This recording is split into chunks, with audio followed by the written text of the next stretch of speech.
Welcome to the New Shooter 101 Instructors Clinic. Thanks for watching. Our purpose for presenting this is to provide a place where firearms instructors can exchange ideas about training beginners in defensive handgun skills. Bang, bang, bang, bang, bang, bang, bang! Bang, bang, bang!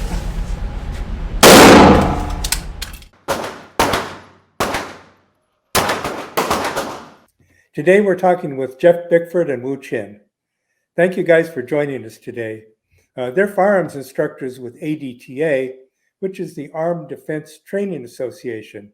It's a nonprofit located near Seattle, Washington, now in its 11th year.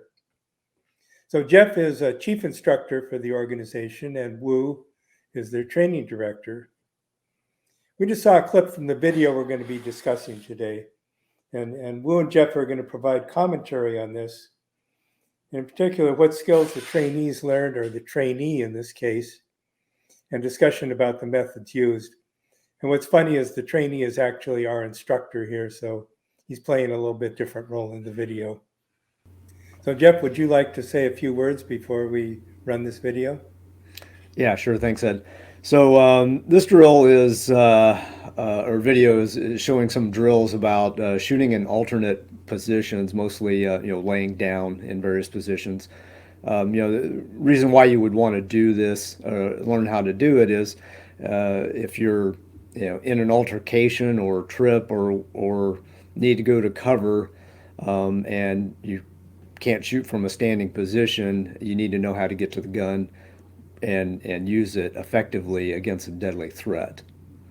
So anyway, there's a few different ways that we'll show in here. Little preface on the video. So since we have two bays in the range that we shoot, I had the opportunity to run through this with Jeremy, our other instructor. So for once, I got to actually shoot in this one. Wu, do you have anything to add? Yeah, I do want to. Thank you. We got to recognize the fact that when we're in this bay 2, we're basically by ourselves. So there's nobody behind us.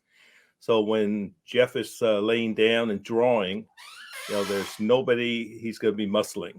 And that's one of the things that we have the opportunity here to make these things happen, because we have the whole bay to ourselves, and we can control, who comes in, who goes out, etc. Okay, let's go ahead and roll it, Ed. Bang, bang, bang, bang, bang, bang, bang! Bang, bang, bang! On this one, on the first one, take a knee and then go to a prone position. Okay? All right, you want to practice first? So up position, like a push-up position, right? Leg, yep. Draw your gun and then take that shot. Okay. Threat! Up, draw, fire. Okay. Safely put your gun down on the cardboard. Come up to a knee position and then reholster. Alright? So that was practice, so you kind of knew what that feeling was to draw. This one I'm pushing you. We're going to do this twice, but I'm pushing you forward.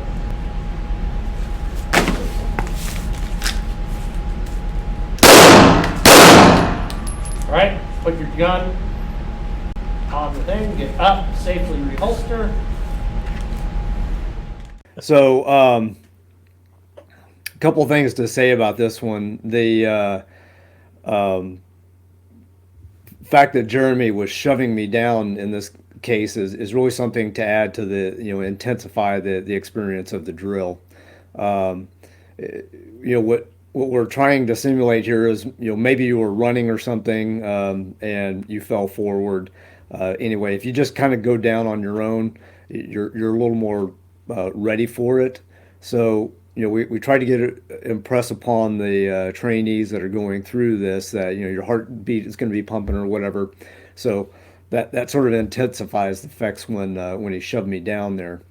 It's always good on something like this to walk the shooters through it first dry, as we did the first time, because that's when you might find out some things that you need to shift for safety or whatever reason.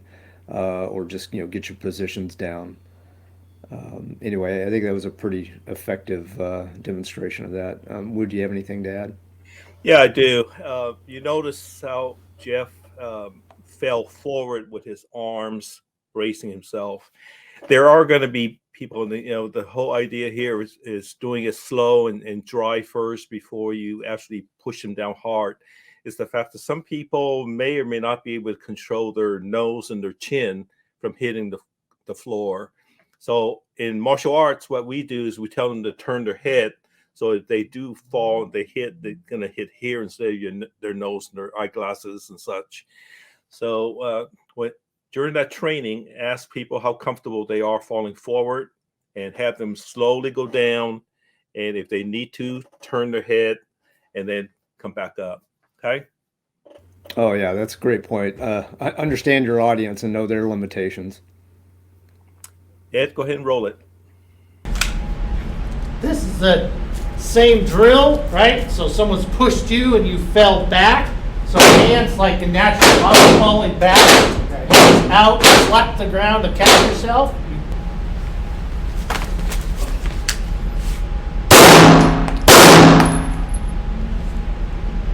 Excellent. Safely reholster.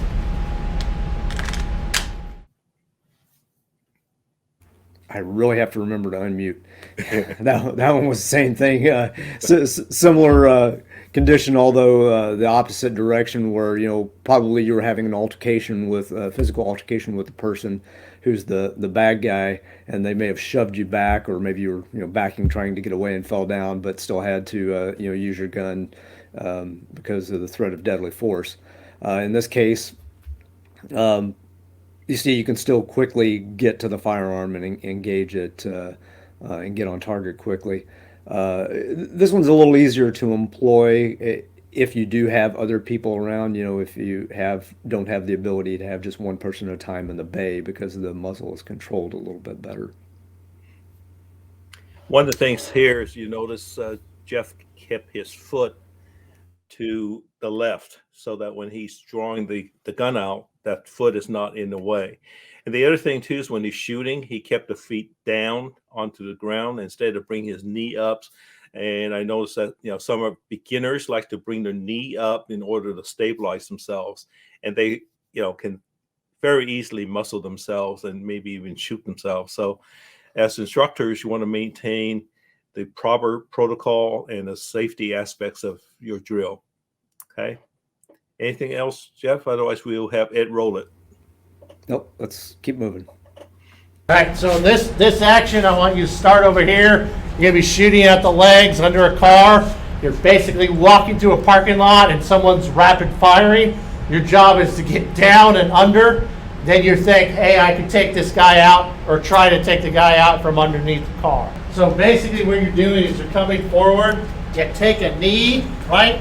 My gun comes out, my hand gets planted, my gun comes out, I come like this, and I kick out, and I drop to the ground, right? What I'm doing is, this is my shooting position standing up. I'm doing my shooting position staying down. I'm actually shooting with my gun in the same exact configuration if I'm standing up. Bang, bang, bang, bang, bang, bang, bang, bang, bang! Kick out.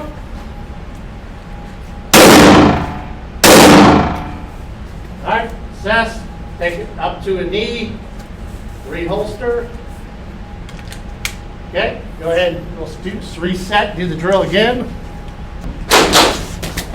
Bang, bang, bang, bang, bang, bang, bang, bang, bang.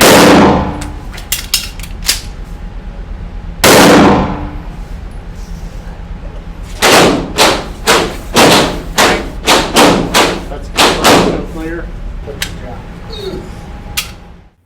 Yeah. Okay. So we went through that a couple of times, and I'm really not sure why Jeremy shoved me in that one. I think he just liked pushing me around. In this case, ultimately you're trying to get to cover, as he said. He did a really good intro on the start of that.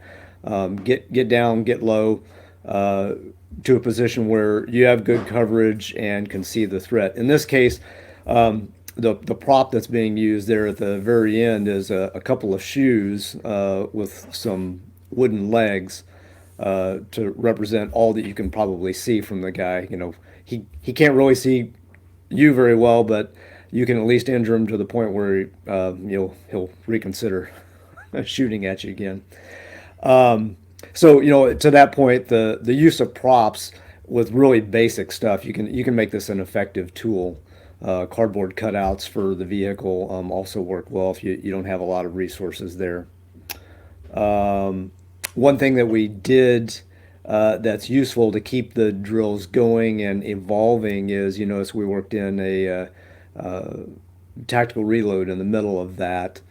Not that you would need it after shooting one shot, but you know, start giving the participants an opportunity to work in more drills and make it a little more complicated.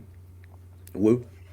Oh, it's a simple, you know, you can use cardboard tubes, put it in the back of the heel of the shoe, and you can dress it up with a sock or something like that. It's very simple. You don't really need a whole heck of a lot, you know, to simulate that. One of the things, if you notice when Jeff went down, went down with his left hand, drew with his right, and as a safety concern, we want to make sure that he doesn't muscle that when he comes around with the gun. He doesn't muscle that hand. So, you know, there's something you want to dry fire first, go through the exercise with your shooters and make sure that they position their support hand behind where the gun is going to be. So do you have any final thoughts to add? Yeah, so you know, these are some interesting drills to put together. It was certainly fun to go through, and I think that's one of the things, you know, that we certainly like to do, be educational as well as you know, entertaining and trying something new. You know, one thing to keep in mind, and as an instructor for developing some of these drills, is you never know when you know, a bad guy is going to decide to deprive, you know, you of your life or you know, apply deadly force. So just when you're walking around doing everyday stuff, have that running through your head. If something happened right now, what would I do? How would I need to engage this guy? If I needed to engage him all, or just, you know, find a place to hide or run away. There's nothing wrong with that either. But if you are forced to engage him and you know, the situation is not optimal, you may have to shoot from one of these odd positions. So try to keep that in mind when you're walking around in your daily activities, and you can, you know, play off of that and work that into a self-defense drill. Also keep in mind, as you're walking around, there's lots of other folks around too. Consider how they might react to you shooting, or are they going to be in the line of fire? Are they going to be in front of or behind the bad guy that's shooting? You need to take that into account. And you know, there's certainly ways that you could play on that by using other props in between, you know, in the drill itself. The unknowns are hard to plan for because they're always going to be unknowns. But anyway, just look out for those opportunities. Woo. Yeah, I just want to bring up the fact that, you know, these drills are fun to do, but we also have to be safety conscious about all those drills. We talked about the muscle control and, you know, your legs and such. Take a look at your students when they're, ask them how much they know about falling, or maybe you might have to explain it to them. For instance, falling forward, like I talked about, turning your head. Falling backwards, make sure they tuck the chin in so their head doesn't hit the floor, okay? And then when you're going sideways, it's the same thing as far as, you know, putting your hands down and keeping your head up, and then slowly bring it down as you bring your gun in. So safety, safety, safety, especially new students who haven't gone through these drills before.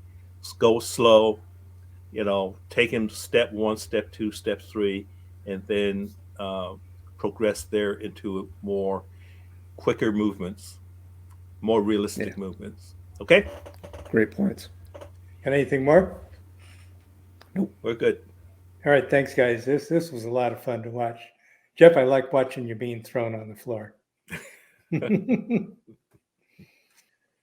So I just want to take a moment to say thank you to our audience for watching this. We really appreciate your tuning in. Our motivation for making these videos is to start conversations with other firearms instructors who are training beginners. You can let us know your thoughts about all this. Just type them into the comments below. And please, if you have some thoughts about your own classes and events, let us know what you're doing. We'd like to think about establishing communication with you on that. So if you like what you saw, you can always click the like button and consider subscribing to our channel. Thanks again for watching. Hope to see you at the range.